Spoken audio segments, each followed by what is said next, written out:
somewhat of a history buff, I know more than most. Let me explain, I'm not yanking your chain, and I don't mean to boast. Modern day books did not take a close look at the early day water sports.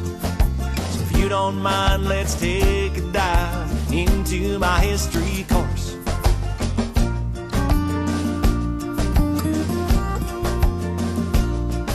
In the beginning, Adam and Eve, we know, ran around with nothing on. 100 dressed for most restaurants, but perfect for a swimming pond. And it was not Adam, it was Eve that said, honey, take my lead. She took him to the water with the ring that he bought her, and they started a family. Live a little, get wet a lot. You take a trip when you take a dip, and you listen to the water go plop. Live a little, get wet a lot. Let it flow, that H2O, God's remedy for when it's too hot.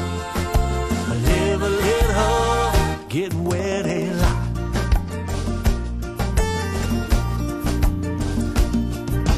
Hundreds of years later, Cleopatra, she wore the Egyptian crown.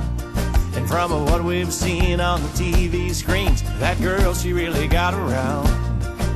But few historians know her favorite speech she took with her to her grave. Only heard by Caesar, Mark Antony, and some water boy named Dave.